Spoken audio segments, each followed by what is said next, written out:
नमस्कार। न्यूज की पाठशाला में आप सभी का स्वागत है। मैं हूं सुशांत सिन्हा। ये वो पाठशाला है जहां सबकी क्लास लगती है। खबर का हर चैप्टर विस्तार से खुलता है और इतने विस्तार से खुलता है कि आप यहां से खबर के मास्टर होकर निकलते हैं। तो आइए शुरू करते हैं आज की पाठशाला।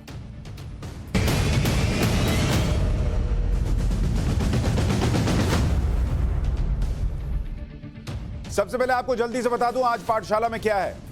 किसान आंदोलन का अंत या अंतहीन चैप्टर, आज इस पर बात करेंगे।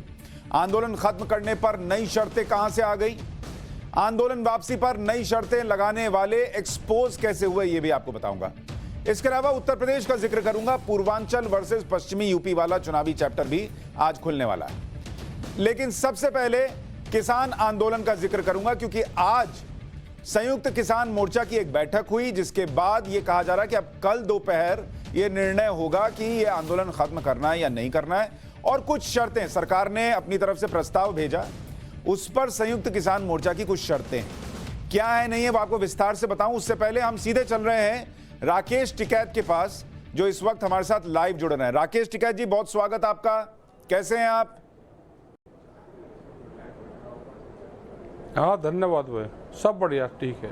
अच्छा, ये आज जो एसकेएम की बैठक हुई संयुक्त किसान मोर्चा की, हालांकि आप उसमें थे नहीं, लेकिन ये क्यों मामला कल तक के लिए अटका, क्या दिक्कतें आ रही हैं?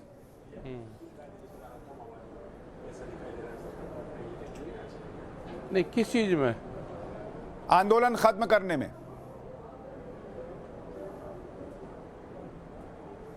ये किसने का आंदोलन खत्म होगा? तो बैठक किस लिए हुई थी?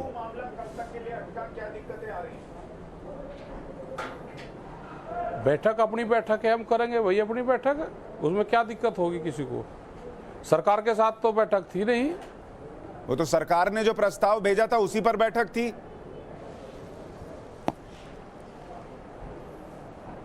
तो बैठक कर ली ना हमने,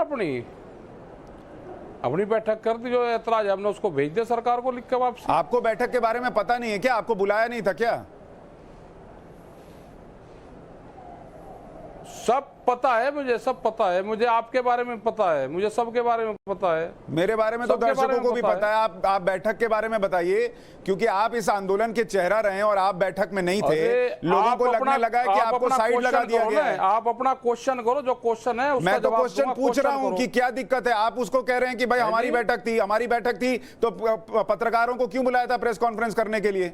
बोलते मत आओ। क्यों? नहीं, कर लिया ना, तो बता दिया ना, अपनी बैठक थी, कर लिया। उसका जो चिट्ठी आई उसका जवाब दे दिया। तो चिट्ठी आई ना सरकार की तरफ से?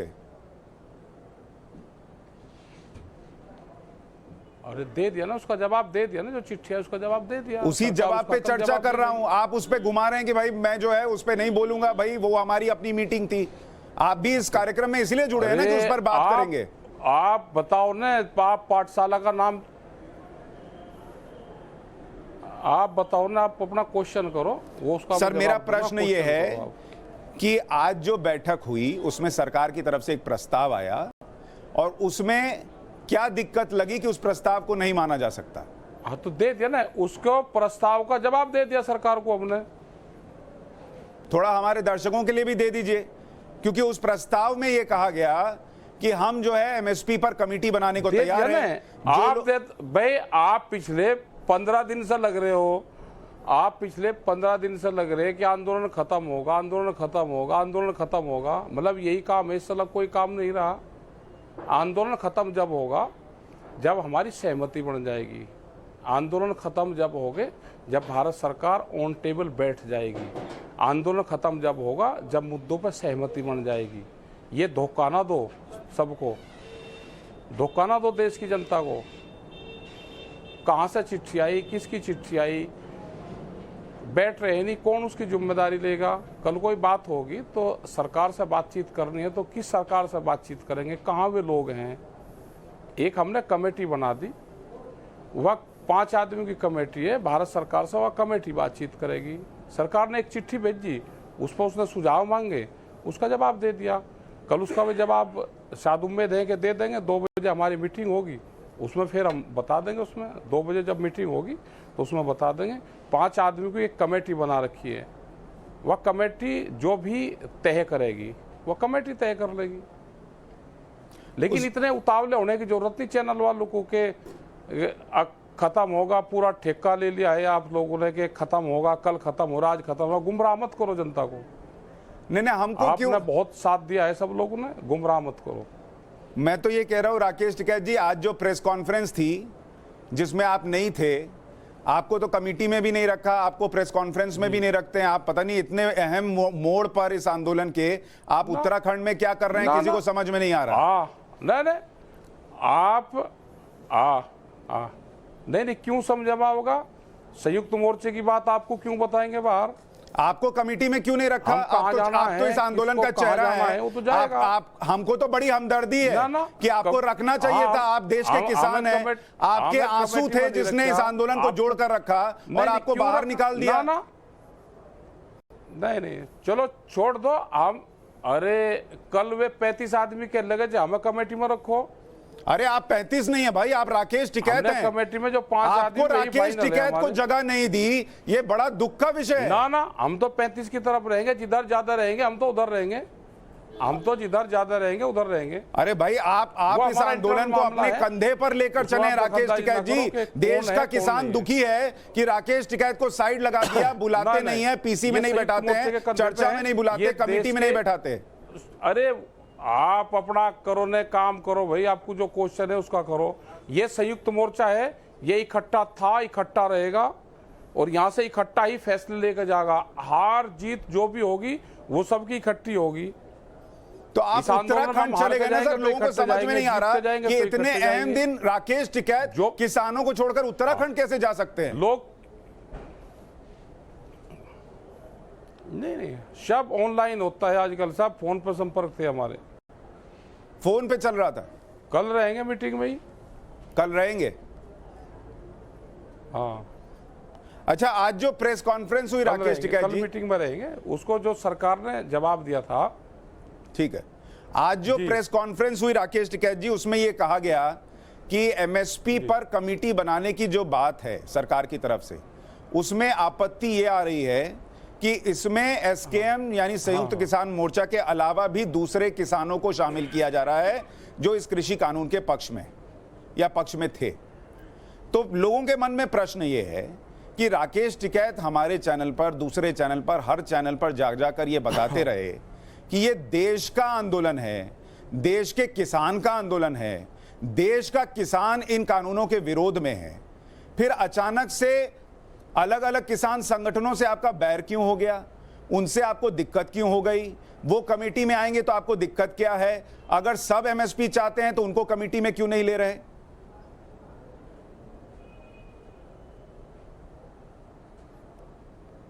वो सरकार को हमारा एतराज है, बता दिया उनको। पर आपको क्यों एतराज है ये भी तो बताइए। अगर देश का सारा किसान एमएसपी चाहता है तो हर किसान संगठन को लीजिए। बहुत से किसान का नाम लेके और काम व्यापारी का करते हैं, नाम किसान का रहेगा, काम उद्योगपतियों का करते हैं। तो भाई हमें बैठ लो एक बार, किस किस का नाम है जरा हमको भी बता दो। कुछ पर अगर ऐतराज होगा तो हम बता देंगे कि ये इसका ये इसका बैकग्राउंड है, तो बताने का हक है सबका। देखिए, यानी आप मानते हैं वो जो किसान संगठन है उनको रखना है। आप भी तो राकेश टिकैत जी वही काम कर रहे हैं जो आपके साथ आप कहते थे होता है तो आपको दुख होता है। आप किसान हैं, आपको कहा गया आप पॉलिटिकल पार्टी का एजेंडा चला रहे हैं तो आपको कहा गया, आपने कहा ये गलत है। आज आप दूसरे किसान संगठनों के लिए कहने लगे ये व्यापारियों के इशारे पर चलते हैं। किसानों को मैं ये कह रहा कि किसानों को क्यों बांटते हो आप? किसानों को क्यों बांटते हो? आ जाने जो आएगा किसी के नाम पर होगा तो हम बता देंगे कि इस पे इसकी बैकग्राउंड ये है, बता देंगे हम उसको। नहीं, पर आप पहले से आपत्ति क्यों कर रहे हो? सबको आने दीजिए, चर्चा होगी। रखना नहीं रखना सवाल वो नहीं है। अरे अजय कौन नाम है, नाम बता दो आप हमें। अरे भाई मैं तो ये राकेश टिकैत जी मैं तो ये कह रहा हूं, अब ना आपको पता नाम। राकेश टिकैत जी मैं तो ये कह रहा हूं, जब देश का आंदोलन है, देश भर का किसान एमएसपी पे कानून चाहता है तो कोई भी नाम हो, फर्क क्या पड़ता है? सबको आने दीजिए। आ जान दो, कोई बात नहीं, आ जान दो नाम, आ जान दो। आपको उन नामों से डर क्यों लग रहा है? अरे अब आप बड़ा क्वेश्चन कर लो ना, होगी ना बात। ये तो अगला बताओ कोई क्वेश्चन हो तो। अरे पर ये मसला तो वहीं अटक गया ना सर, यही तो प्रश्न है कि देश का किसान एमएसपी पे कानून चाहता है, तो आप हर किसान को क्यों नहीं आने देना चाहते? आपको क्यों डर है कि भाई आएंगे तो हमको ये जो है मामला गड़बड़ा जाएगा, हमारे हाथ से चीजें निकल जाएंगी? हम तो कह रहे क्या, ना आ जाओ, इसमें आने चाहिए, सब आने चाहिए इसमें। ठीक है, तो कल आप मीटिंग में जाएंगे तो बोल देंगे कि पहला वाला जो क्लॉज है उस पर हमको कोई दिक्कत नहीं है, आने दो सबको। कल हमको क्या बोलना है बोल देंगे ना, हमको क्या बोलना है वहां, वो आपकी एडवाइजरी न्यूज में चाहिए। ले लीजिए सर, थोड़ा हम भी किसान के ही बेटे हैं सर, हमारा भी ले लीजिए एडवाइजरी। देश आगे बढ़े, किसान आगे बढ़े, राकेश टिकैत बड़े नेता बने, हम लोग तो यही चाहते हैं। जिस दिन किसान के नहीं जिस दिन किसान के बन जाओगे, 2% भी बन जाओगे तो हालत ठीक हो जाएगी किसान देश की। चलो हम समझते हैं आपकी मजबूरी भी जो है, सब समझते हैं, लेकिन काम करना चाहिए सबको। नहीं सही बात। और ऊपर हम भी आपकी मजबूरी समझते हैं सर। आप इतनी इंपॉर्टेंट मीटिंग छोड़कर उत्तराखंड गए थे, आपकी भी तो मजबूरी रही होगी ना सर? हाँ मजबूरी रही थी बिल्कुल। सही बात। अच्छा, किसानों का आप इतना दर्द समझते हैं सर। दूसरी बात जिस पर आपत्ति है कि केस जब तक वापस नहीं लिए जाएंगे तब तक आंदोलन खत्म नहीं होगा। और उदाहरण दिया गया कि भाई मंदसौर में जो है मुआवजा तो मिला लेकिन केस वापस नहीं हुए मध्य प्रदेश के अंदर। भाई उसमें बीजेपी की सरकार रही, कांग्रेस की सरकार भी आकर चली गई, आप लोगों ने कभी आंदोलन नहीं किया कि उन किसानों पर केस वापस लो। तो आप लोग कैसे किसान के साथ हैं?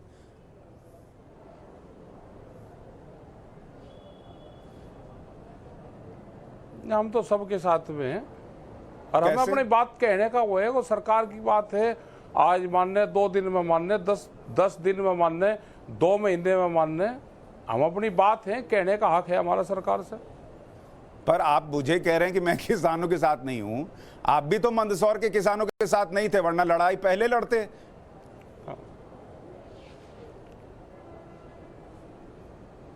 सबके साथ है हम। लग नहीं रहा सर, हम तो पूरे देश के दिख नहीं रहा सर, लग नहीं रहा सर। अच्छा बताओ भाई, मेरे नहीं मेरे पे क्या इलाज है? आपको घर नहीं लग रहा तो बताओ क्या इलाज है? नहीं आपका इलाज हम क्या करेंगे सर? आप चुनाव लड़ते तो आपका इलाज पब्लिक करती है, हम क्या करेंगे? हम तो पत्रकार हैं सर, दर्शक देख रहा है वही इलाज करेगा। हम तो पत्रकार हैं, हम सवाल पूछने से ज्यादा क्या कर सकते हैं? नहीं आप लड़ लो चुनाव। आप नहीं सर, हमको चुनाव लड़ना रहेगा तो खुल के लड़ेंगे सर। हम इधर उधर नहीं घूमेंगे, हम इधर उधर नहीं घूमेंगे। हम अपने चैनल का शो छोड़कर उत्तराखंड नहीं जाते हैं सर।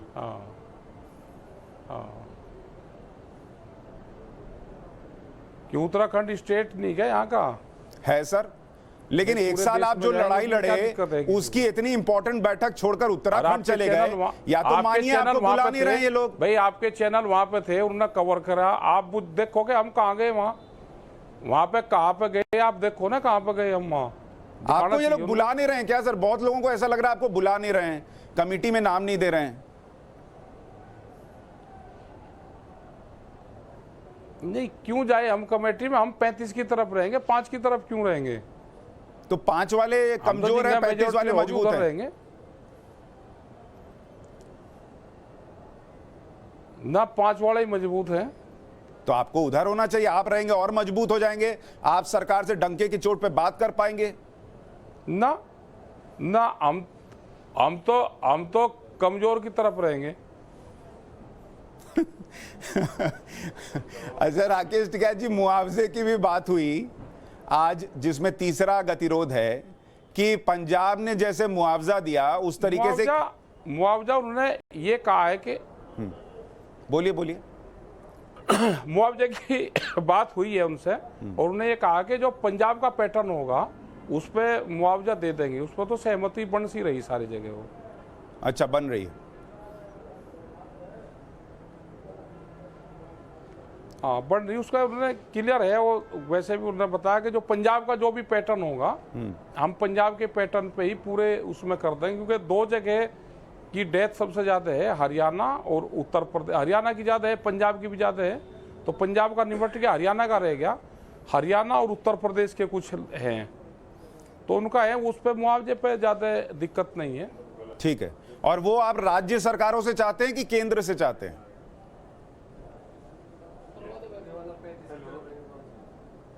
नहीं नहीं, वो तो राज्य सरकार से ही जाएगा या केंद्र से। वो शायद पंजाब ने एक स्टेट से दिया है, तो स्टेट ही देगी उसको। हाँ, लेकिन आपके साथी जो आज प्रेस कॉन्फ्रेंस कर रहे थे वो केंद्र से चाह रहे थे। यही कंफ्यूजन समझ में नहीं आता है। मैं कह रहा कि अरे केंद्र और कोई दो, क्या केंद्र के करेंसी अलग हैं और स्टेट की अलग है?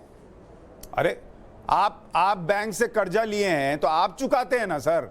आपकी और मेरी करेंसी सेम है, मैं आपका कर्जा थोड़ी चुकाता हूं। तो कृषि जो है वो राज्य का विषय है, जैसे पंजाब दे रही है, हरियाणा और उत्तर प्रदेश दे, केंद्र क्यों देगा? वो हाथ दे रहे ना, मैं तो केंद्र ने कह दिया वो दे, वो अपने यहाँ से दे या उधर से दे, उन्होंने कह दिया कि हम देंगे उसको। ठीक है, ये कल आप जाएंगे तो समझा ही देंगे, पैटर्न होगा उस पर देंगे। कल आप जाएंगे तो समझा ही देंगे मुझे लगता है। हाँ, है ना? कल उत्तराखंड तो नहीं जा रहे हैं? वे ही समझाएंगे हमें, हम नहीं समझाएंगे। वे होशियार हैं किसान ना। कल उत्तराखंड नहीं जाएंगे, कल बॉर्डर पर जाएंगे सिंगू पर। अच्छा, मीटिंग में तो रहेंगे ना? हाँ, मीटिंग में रहेंगे। जाएंगे फिजिकली या ऑनलाइन रहेंगे फोन पे?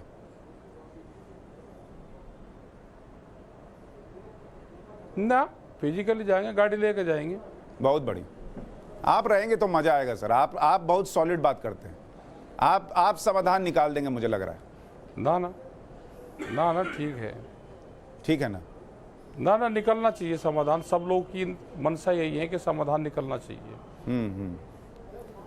लेकिन नई शर्तें आती हैं तो थोड़ा कंफ्यूजन हो जाता है। ऐसा लग रहा है कई लोग जाना चाह रहे हैं, कुछ लोग रोकना चाह रहे हैं।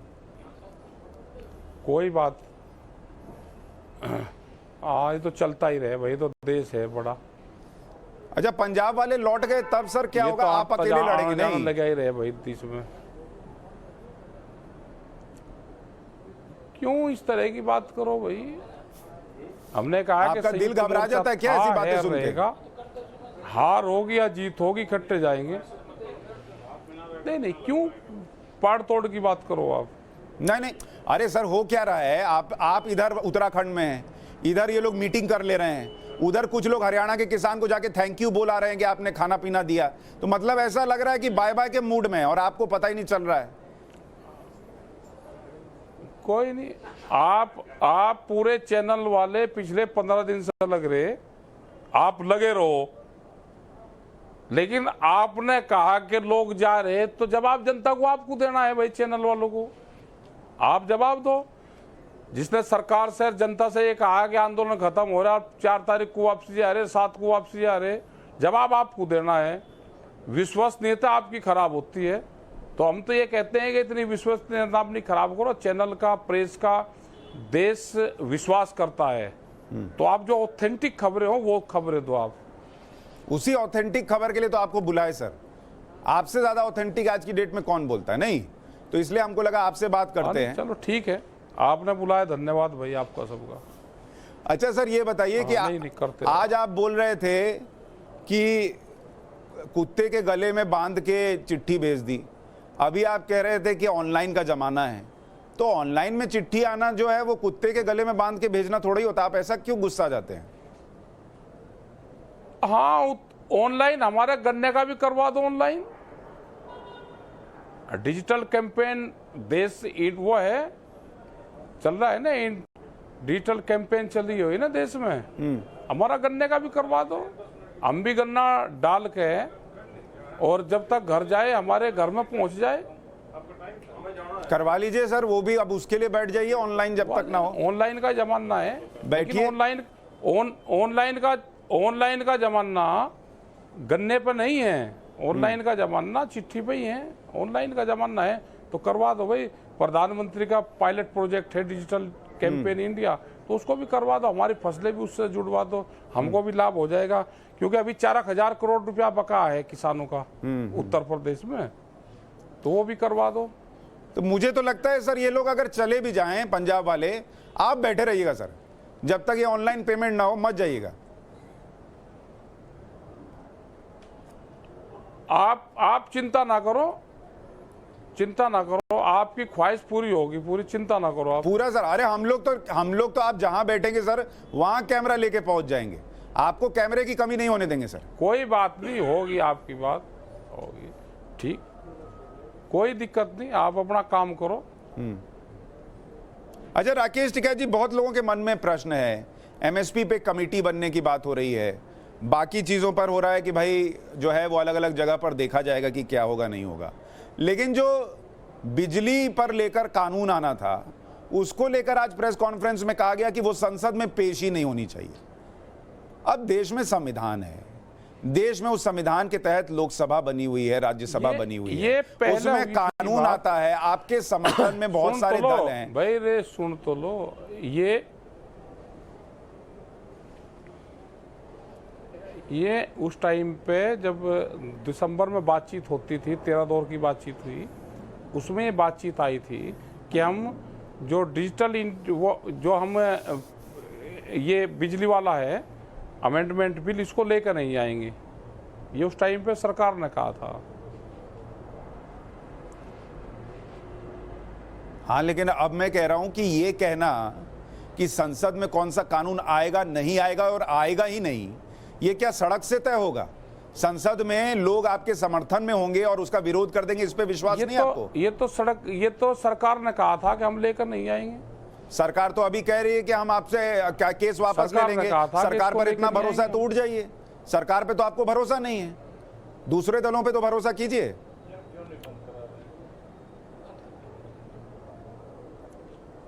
चलो हमने कर लिया, हमें सब पे भरोसा, हमने सब पे कर लिया भरोसा।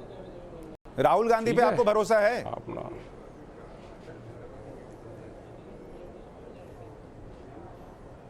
अब मैं कह लगूंगा, अब आप चैनल छोड़कर आप दूसरे चैनल पर कौन से बजाओगे? आपका क्वेश्चन नहीं रहे तो भाई बंद कर दो इसको। क्वेश्चन है तो क्वेश्चन कर लो ना आप। ये भी प्रश्न है सर, क्वेश्चन कर लो ना। आप तो पहले प्रश्न से कह रहे हैं क्वेश्चन नहीं है, क्वेश्चन आप ही भेज दीजिए, फिर सर वही पूछ लूंगा। आपको ऐसे पत्रकारों की आदत हो गई है जो आपके मन का पूछते हैं, यही दिक्कत हो गई है।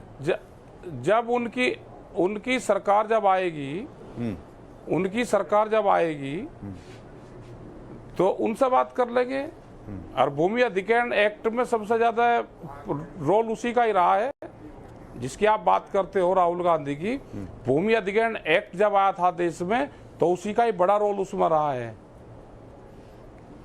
ठीक है राकेश टिकैत जी, मुझे उम्मीद है कल जब आप जाएंगे चर्चा के लिए संयुक्त किसान मोर्चा की बैठक में, तो वहां सीधी बात होगी, आपसे बात होगी और उसके बाद रास्ता जरूर निकलेगा और आंदोलन खत्म जरूर होगा। बहुत बहुत धन्यवाद हमारे साथ जुड़ने के लिए। धन्यवाद आपका भाई, धन्यवाद सबका। राकेश टिकैत को आप सुन रहे थे, अलग अलग विषय जिन पर लोगों के मन में प्रश्न थे वो उनसे पूछे। थोड़ा जलेबी छानते हैं जवाबों की, लेकिन ठीक है, कुछ बातों पर जवाब मिला है, कुछ पे अमूमन नहीं मिलता है, तो वैसी स्थिति रही। किसान आंदोलन की आज हम बात कर रहे हैं। राकेश टिकैत को आपने सुन ही लिया, लेकिन जिस किसान आंदोलन की हम बात कर रहे हैं उसका कुछ चेहरा आपको दिखाना चाहते हैं कि जिस किसान आंदोलन की चर्चा हो रही है उस किसान आंदोलन को लेकर अगर आप देखें, किसान आंदोलन कितने दिन से चल रहा है आपने सोचा है? इस किसान आंदोलन की कहानी को जरा एक बार आपके लिए समअप करता हूं। राकेश टिकैत का कुछ नहीं जाता, वो कभी उत्तराखंड घूमेंगे, यहां मीटिंग चल रही होगी, ये बोल नहीं पाएंगे कि मुझे बुलाया नहीं। कितने दिन से चल रहा है? 375 दिन से यह आंदोलन चल रहा है। कितने घंटे से चल रहा है? 9000 घंटे हो चुके हैं इस आंदोलन को चलते हुए। कितने मिनट हो चुके हैं इस आंदोलन के? अगर आप जोड़ने बैठिएगा तो करीब 5,40,000 मिनट से यह आंदोलन चल रहा है। 5,40,000 मिनट का यह आंदोलन हो चुका है और संसद का एक सत्र पूरा इसकी भेंट चढ़ चुका है। एक पूरा सत्र बर्बाद हो गया। लेकिन अब सवाल है किसको क्या मिला? क्या मिला, इस पर जरा चर्चा करें। राकेश टिकैत को जो क्या मिला है वो आपको समझ में आ गया होगा। सरकार को क्या मिला? सरकार को फजीहत के अलावा कुछ नहीं मिला, यह ध्यान रखिएगा। उनकी फजीहत हुई कि जब इतना बदलाव लाना चाहते थे तो वापस क्यों चले गए। नेताओं को क्या मिला? किसान नेताओं को, किसान नेता को क्या मिला? राकेश टिकैत जैसे लोग जिनको देश के सारे लोग नहीं जानते थे, उनको फुटेज मिली।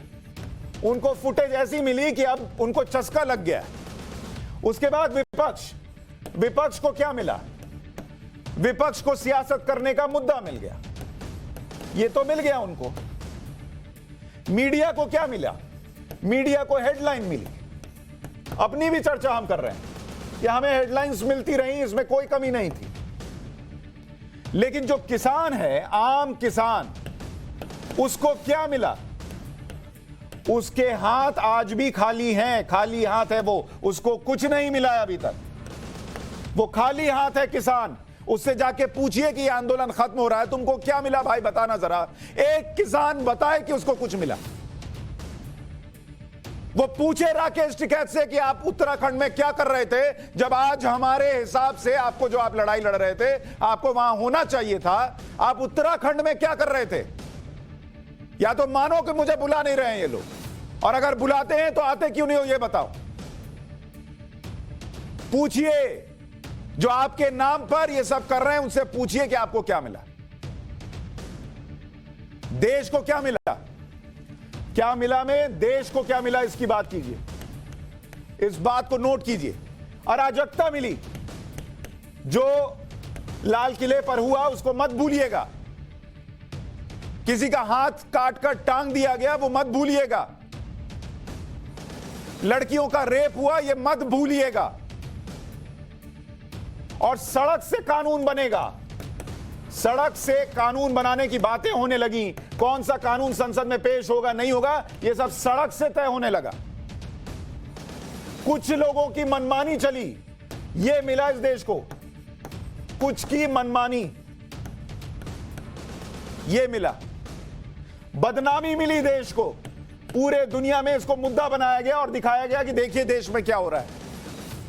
और जो आर्थिक सुधार या आर्थिक नुकसान हुआ, उसकी तो बात ही छोड़ दीजिए कि आर्थिक नुकसान क्या हुआ। और साथ में जो कृषि क्षेत्र में सुधार हो सकता था, उस सुधार को जीरो कर दिया गया। अब किसी में हिम्मत नहीं है कि वो कोशिश करेगा, कोशिश ही बेकार कर दी गई। लेकिन आज ये लोग, संयुक्त किसान मोर्चा के लोग सामने आए और इन्होंने जो कहा उसको समझिए। उनको एक्सपोज करता हूं आज मैं, कैसे किसानों के नाम पर इस देश में पॉलिटिक्स हुई। देखिए, हर प्रस्ताव में संयुक्त किसान मोर्चा ने अपनी शर्त लगा दी। सरकार ने पूरी लिस्ट भेजी कि भाई ये मानने को तैयार है। लेकिन आज संयुक्त किसान मोर्चा ने कैसे शर्तें लगाई वो देखिए। पहला प्रस्ताव क्या था? एमएसपी पर कमेटी का। सरकार ने कहा हम कमेटी बनाएंगे, राज्यों के प्रतिनिधि होंगे, केंद्र के प्रतिनिधि होंगे, संयुक्त किसान मोर्चा के प्रतिनिधि होंगे, दूसरे किसान संगठनों के प्रतिनिधि होंगे। एसकेएम क्या बोलता है? संयुक्त किसान मोर्चा, हमने आंदोलन किया, हमको छोड़कर और कोई नहीं होगा। क्यों कोई और नहीं होगा? एक बार सुनिए पहले उनको। एमएसपी के बारे में जो कमेटी का जो उन्होंने कबूल किया था, उसके अंदर केंद्र सरकार के प्रतिनिधि, राज्य सरकारों के प्रतिनिधि, उसके साथ में कृषि तज्ञ, इसके बारे में हमारा कोई दुमत नहीं है, वो बात सही है। लेकिन उसके अंदर किसान संगठन और उसके भी संयुक्त किसान मोर्चे की भी नुमाइंदे उसके अंदर होंगे। उसमें हमारे सभी साथियों की आपत्ति थी, 1 साल तक आंदोलन ये पूरे देश में एमएसपी के लिए संयुक्त किसान मोर्चा ने बहुत ही जबरदस्त तरीके से लड़ा है। और इसलिए एमएसपी वाले कमेटी में जो किसान संगठन ये केंद्रीय कानूनों के पक्ष में थे, उनका समर्थन कर रहे थे, एमएसपी मिल नहीं सकती, ये भूमिका ले रहे थे, ऐसे भी किसान संगठनों को शायद उस कमेटी में उनका भी वहां समावेश होगा।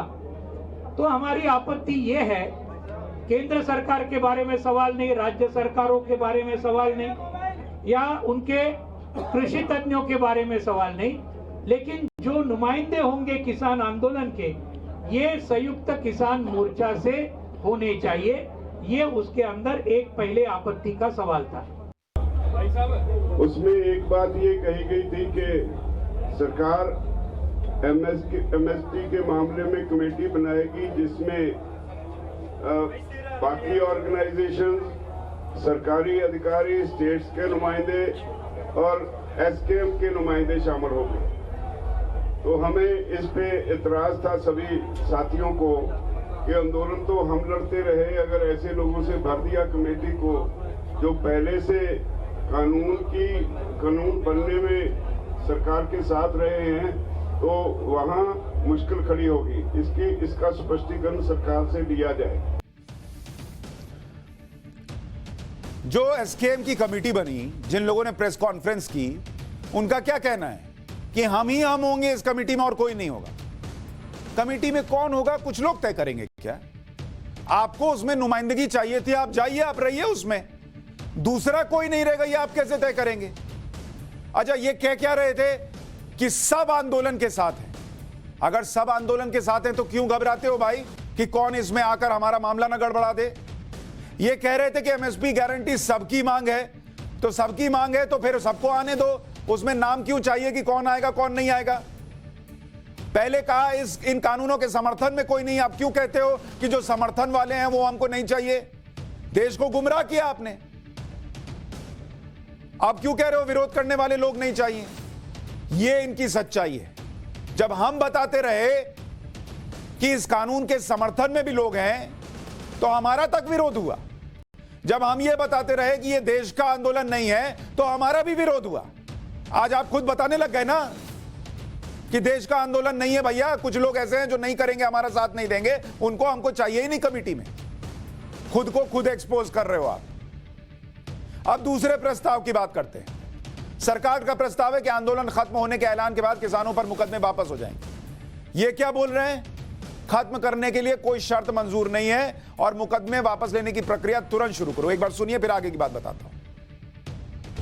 मंदसौर गोलीकांड हुआ था, 12 किसानों को गोली लगी थी, 6 किसान शहीद हो गए थे। सरकार ने 7 दिन के अंदर 1-1 करोड़ का मुआवजा दिया था, एक परिवार को नौकरी दी थी, घायलों को 25 लाख दिए थे। और विधानसभा के अंदर सरकार ने घोषणा की थी, हाउस के अंदर जब घोषणा होती तो ऑन रिकॉर्ड होती है गृह मंत्री कि हम सभी केस वापस लेते हैं, और वो मुकदमे आज तक वापस नहीं हुए और चल रहे हैं। तो चूंकि हमारी पूरी टीम बहुत अनुभवी है, हमारे सीनियर लीडर हैं, युद्धवीर सिंह है, राज्यपाल जी हैं, ढावले जी हैं, जडोनी साहब हैं, ये मुकदमों में भुगत चुके हैं बहुत, और ये हकीकत जानते हैं कि आंदोलन हटने के बाद में फिर सरकारों का जो रवैया होता है वो अलग होता है। पहली बात, जब भरोसा ही नहीं है तो बात ही मत कीजिए। दूसरा, इन्होंने मंदसौर की घटना पर आंदोलन क्यों नहीं किया? आप तो किसानों के साथ होने की बात करते हो। राकेश टिकैत से पूछा तो जवाब नहीं था। जिस बात का जवाब नहीं होता है जलेबी छानते हैं। मंदसौर के केस वापस लेने का दबाव क्यों नहीं बनाया? बताइए, अगर किसानों के साथ थे। मध्य प्रदेश में तो कांग्रेस की भी सरकार आकर चली गई, बीजेपी की सरकार भी रही। बीजेपी मान लीजिए किसान विरोधी है, कांग्रेस से करवा लेते वापस। राहुल गांधी को अभी महान नेता बता रहे थे राकेश टिकैत जी, करवा लेते उनसे, वो नहीं करवा पाए। अब इनको यहां पहले भरोसा दो, पहले केस वापस करो, तब उठेंगे, ये चाहिए। अब तीसरे प्रस्ताव की बात करते हैं। यह प्रस्ताव क्या था? मुआवजे को लेकर था कि भाई मुआवजे पर यूपी और हरियाणा सरकार ने सैद्धांतिक सहमति दे दी है। केंद्र ने कहा, पंजाब सरकार सार्वजनिक ऐलान कर ही चुकी है। ये कह रहे नहीं केंद्र पैसा दे। सुनिए एक बार। हम चाहते हैं कि पंजाब सरकार ने जो मॉडल दिया, 5 लाख रुपए का मुआवजा हर शहीद के पीछे और एक नौकरी, ये पंजाब सरकार ने जो ऐलान किया, उसके मुताबिक केंद्र सरकार ने भी अगर ये किया तो ये शहीदों को कुछ हद तक न्याय मिलेगा। भाई केंद्र क्यों मुआवजा देगा? पहली बात तो कृषि राज्य का विषय है। पंजाब ने मुआवजा दिया, राज्य है ना भाई। यूपी और हरियाणा भी तैयार हैं, फिर आपको केंद्र से मुआवजा क्यों चाहिए? या तो आंदोलन खत्म करने का मन नहीं है, और मन है तो फिर जबरदस्ती का मुद्दा बना रहे हैं। हालांकि राकेश टिकैत अभी बोल कर गए हैं कि मैं कल जाकर ये बोलूंगा, अब उनको कल बुलाएंगे नहीं बुलाएंगे, क्या स्थिति है पता नहीं। चौथा प्रस्ताव बिजली बिल पर, कि बिजली बिल संसद में पेश करने से पहले सबकी राय ली जाएगी, ये केंद्र ने कह दिया। ये कह रहे हैं संसद में पेश ही मत कीजिए।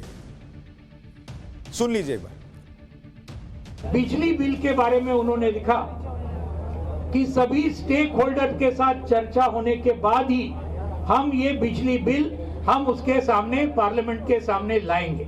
इलेक्ट्रिसिटी बिल, जिसकी वजह से न सिर्फ किसानों का नुकसान होगा लेकिन वो निजीकरण की वजह से पूरे देश के सभी लोगों का बिजली का बिल बहुत बड़े पैमाने पर बढ़ेगा।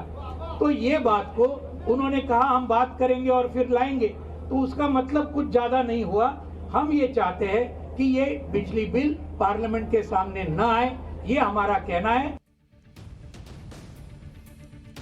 अब बताइए, सड़क पर आंदोलन करने वाले लोग अब सड़क से तय करेंगे कि संसद में कौन कानून आएगा या नहीं आएगा। अगर इतना भरोसा है दूसरे दलों पर तो आने दीजिए, वो खारिज कर देंगे। क्या ये लोकतंत्र में तय होगा सड़क पर कि संसद में कौन सा कानून पेश होगा और कौन सा कानून नहीं पेश होगा, या बनेगा या नहीं बनेगा? अच्छा, जिस बिजली संशोधन बिल की बात कर रहे हैं वो क्या है, इसको भी समझिए। बिल की बड़ी बातें क्या है? सरकारें बिजली कंपनियों को सब्सिडी नहीं देंगी। यह सब्सिडी सीधे जनता के खाते में डाली जाएगी, जैसे रसोई गैस की सब्सिडी जाती है। जनता को लागत के आधार पर बिल देना होगा, मतलब पहले आप पेमेंट कीजिए फिर सब्सिडी वापस होगी। अभी क्या है कि आपको सब्सिडाइज रेट पर मिलता है, जितना मन आप बिजली खर्च करते हैं और उतनी सब्सिडी जाती रहती है। प्राइवेट बिजली कंपनियां सरकारी बिजली कंपनियों के साथ मुकाबला कर सकेंगी। उपभोक्ता को बिजली कंपनी चुनने का अधिकार मिलेगा, लेकिन यह सब इनको नहीं चाहिए। अभी क्या होता है, जनता को सस्ती दर पर बिजली मिल जाती है, बिजली कंपनियों को नुकसान उठाना पड़ता है, और इस नुकसान की भरपाई जो है वो सरकार सब्सिडी देकर करती है। और वो सब्सिडी भी सरकार अपनी जेब से नहीं देती है, हमारी आपकी जेब से ही देती है। बिल आया तो क्या हो सकता है, एक तो जनता को बिल भरने पर पहले सब्सिडी, जो पहले बिल भरिए फिर सब्सिडी मिलेगी, तो बिजली की बर्बादी भी कम होगी। जितना पहले देना पड़ेगा ना भाई, उसके बाद ना सब्सिडी आएगी, तो जितना देने की हैसियत रहेगी या जितनी देने की स्थिति रहेगी उतना ही दे पाइएगा ना। बिजली महंगी भी हो सकती है और सस्ती भी हो सकती है, क्योंकि प्राइवेट प्लेयर बढ़ेंगे तो दाम घटने की संभावना ज्यादा है। किसान आंदोलन के साइड इफेक्ट क्या है, कानून वापसी का आफ्टर इफेक्ट क्या है, यह भी आपको दिखाना चाहता हूं। फारूक अब्दुल्ला को जानते हैं, उनको सुनिए, आपको समझ में आ जाएगा कि कृषि कानून वापस लेने के साइड इफेक्ट क्या हो रहे हैं। अब वो किसान या किसानों के आंदोलन के बहाने लोगों को 370 पर भड़का रहे हैं। कश्मीर में, श्रीनगर में फारूक अब्दुल्ला कह रहे हैं कि जैसे किसानों ने कानून वापस कराने के लिए कुर्बानी दी, वैसे ही कश्मीर को भी कुर्बानी के लिए तैयार रहना होगा। कहो रेतो पक ये 60,000 ज्यादा किसान मौज यमन पैसों बिल किसानन हज वापस नीन तम 3 बिल बोलनो किसानों कुर्बानी दित अफसमास्तिथा पर कुर्बानी दिन पन हक वापस आने इथे जो याद असो विवाद कोर्मुट कि 3 तो पात्र ही अनावश वापस, ये रियासत अनावश वापस, या क्या कुर्बानी दिन था सोचता यार।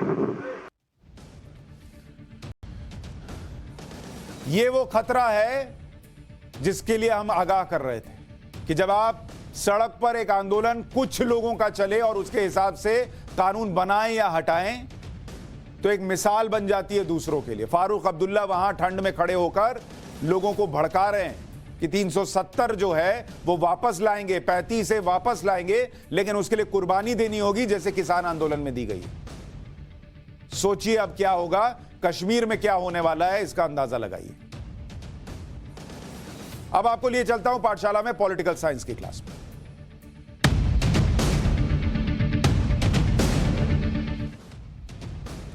किसान आंदोलन खत्म हुआ तो सबसे बड़ा नुकसान विपक्ष को होगा। पश्चिमी यूपी और पंजाब में विपक्ष आने वाले चुनाव में फायदे की आस में। आज पश्चिमी यूपी में अखिलेश यादव और जयंत चौधरी ने किसानों के नाम पर वोट मांगे। पश्चिमी यूपी में एसपी और आरएलडी ने पहली साझा रैली की। मेरठ में अखिलेश यादव और जयंत चौधरी एक मंच पर थे। अखिलेश यादव ने कहा कि यह गठबंधन बीजेपी को यूपी से बाहर भेज देगा। रैली में किसानों का इनकलाब होगा, 22 में बदलाव होगा, नारे लगने लगे। अखिलेश यादव ने कहा कि यहां का किसान बीजेपी का सफाया चाहता है। पश्चिमी यूपी में समाजवादी पार्टी जोर लगा रही है, तो बीजेपी का फोकस पूर्वांचल पर है। आज प्रधानमंत्री मोदी ने गोरखपुर का दौरा किया और पूर्वांचल को 3 बड़ी सौगात दी। एक गोरखपुर में एम्स दिया, दूसरा खाद कारखाना बना दिया और तीसरा आईसीएमआर रिसर्च सेंटर। 9,600 करोड़ की परियोजनाओं की सौगात दी गई। अब ये पूर्वांचल और पश्चिमी यूपी, इसका जो सियासी समीकरण है, ये आपको समझना चाहिए कि स्थिति क्या है। पश्चिमी यूपी में कितनी सीटें हैं? अगर आप बात करेंगे पश्चिमी यूपी का समीकरण क्या कहता है, पश्चिमी यूपी में अगर आप देखेंगे 136 सीट यहां पर है। और पूर्वी यूपी में बात कीजिएगा यानी पूर्वांचल में, तो पूर्वांचल में कितनी सीटें हैं? यहां पर 164 सीट है। तो प्रधानमंत्री मोदी पूर्वांचल में थे और पश्चिमी यूपी में अखिलेश यादव और जयंत चौधरी थे। पश्चिमी यूपी में अपने दावे को अखिलेश मजबूत करने में जुटे हुए हैं और वहां जयंत चौधरी का सहारा ले रहे हैं। वो चाहते हैं कि किसान आंदोलन के नाम पर जो भी थोड़ी बहुत नाराजगी है किसानों की कृषि कानून को लेकर, उसको भुनाया जाए। बीजेपी पश्चिमी यूपी में अगर कोई नुकसान होना है तो उसकी भरपाई पूर्वांचल से करना चाहती है। गन्ना किसानों के जरिए बीजेपी किसान वोट पर नजर बनाए हुए। गन्ना किसान नहीं भूल सकता है कि योगी जी के पहले की जो सरकार थी उसने कैसे गन्ना किसानों को पैसे के भुगतान में रुला दिया था। किस्तों में जो पैसा मिलता था उसमें भी महीनों का अंतर होता था। 22 में बदलाव होगा, ये जन समर्थन बता रहा है, कोई बदलाव रोक नहीं सकता। हमारे किसानों को क्या क्या नहीं सामना करना पड़ा, हमारे किसानों को क्या नहीं सामना करना पड़ा। 3 कानून लाए गए जो कानून किसानों के पक्ष में नहीं थे। भारतीय जनता पार्टी बातचीत से किसानों को हराना चाहती थी। बातचीत कर करके किसानों को चित्त करना चाहती थी। दोनों नेता अपनी अपनी बात कर रहे हैं। उत्तर प्रदेश पर प्रधानमंत्री नरेंद्र मोदी का फोकस कितना है, इस बात से समझिए कि अमूमन प्रधानमंत्री नरेंद्र मोदी जिस राज्य में चुनाव होता है उसके आखिरी दौर में एंट्री करते हैं और पूरा समीकरण जो है वो अपनी तरफ कर लेते हैं। लेकिन इस बार चुनाव का ऐलान भी नहीं हुआ और पीएम जो है वो लगातार यूपी जा रहे हैं। 20 अक्टूबर कुशीनगर में इंटरनेशनल एयरपोर्ट का उन्होंने उद्घाटन किया। 25 अक्टूबर सिद्धार्थनगर में 9 मेडिकल कॉलेज का उद्घाटन किया। फिर 25 अक्टूबर को वाराणसी में 30 प्रोजेक्ट का उद्घाटन किया। 16 नवंबर को सुल्तानपुर में पूर्वांचल एक्सप्रेसवे का उद्घाटन किया। उसके बाद 7 दिसंबर यानी आज गोरखपुर में एम्स का उद्घाटन किया, यूरिया फैक्ट्री का उद्घाटन किया। यहीं नहीं रुकेंगे, 11 दिसंबर को बलरामपुर जा रहे हैं, सरयू नहर का लोकार्पण करेंगे। फिर 13 दिसंबर को वाराणसी जा रहे हैं, काशी विश्वनाथ कॉरिडोर का उद्घाटन करेंगे। 28 दिसंबर को कानपुर मेट्रो की शुरुआत करेंगे। मतलब ताबड़तोड़ चल रहा है और खुद प्रधानमंत्री लगे हुए हैं इसमें। समझिए उत्तर प्रदेश चुनाव की अहमियत क्या है। 47 दिन में पीएम मोदी 8 बार यूपी जा चुके हैं। यानी अगर आप देखेंगे कि कहां है प्रधानमंत्री, 47 डेज 47 दिन और 8 दौरा प्रधानमंत्री का अभी ही हो चुका है। 8 दौरा पीएम का, और इस 8 में से 4 बार वो पूर्वांचल गए। तो आप समझिए उत्तर प्रदेश की अहमियत क्या है, उत्तर प्रदेश चुनाव की अहमियत क्या है। अभी चुनाव ऐलान नहीं हुआ है। और आप इस बात को समझिए कि पीएम का पूर्वांचल पर फोकस क्यों है। यहां 28 जिले हैं, 164 सीट है और 28 जिले जो हैं वो इस पूर्वांचल में आते हैं। 2017 विधानसभा चुनाव में किसको कितनी सीट आई? 2017 में अगर आप देखिएगा बीजेपी को यहां 115 सीट आई थी, 115। समाजवादी पार्टी को 17 सीट आई, मात्र 17। बीएसपी को 14 और कांग्रेस को 2 सीट आई थी। यह था पूर्वांचल का समीकरण। 164 में से 115 बीजेपी के पास था। लोकसभा चुनाव में क्या हुआ था 2014 में? यहां पर 27 लोकसभा सीट है, उसमें से 26 एनडीए के पास गई थी, 1 समाजवादी पार्टी के पास। 2019 के लोकसभा चुनाव में क्या हुआ था? 27 में से 22 एनडीए के पास, 1 समाजवादी पार्टी के पास और 4 बीएसपी के पास। यूपी में यह कहा जाता है कि पूर्वांचल जिसका सरकार उसकी। यह क्यों कह रहा हूं इसको समझिए, क्यों पूर्वांचल पर फोकस है वो तो आपने समझा। यूपी में जिसका पूर्वांचल उसकी सरकार। और इसका उदाहरण देता हूं, 2007 का विधानसभा चुनाव था, सरकार किसकी बनी थी? मायावती की, बीएसपी की। उनको पूर्वांचल में कितनी सीट आई थी? 85 सीट। समाजवादी पार्टी को 41, बीजेपी को 13। पूर्वांचल में बीएसपी ने कमाल किया, सरकार बनाई। उसके बाद साल 2012 पूर्वांचल में समाजवादी पार्टी ने रिकॉर्ड तोड़ 107 सीटें हासिल की। बीएसपी को 22 सीट आई, बीजेपी को 17 सीट। सरकार किसकी बनी? समाजवादी पार्टी की। अखिलेश यादव मुख्यमंत्री बने। जिसका पूर्वांचल उसकी कुर्सी। 2017 का विधानसभा चुनाव, बीजेपी को 115 सीट आई, समाजवादी पार्टी को 17, बीएसपी को 14।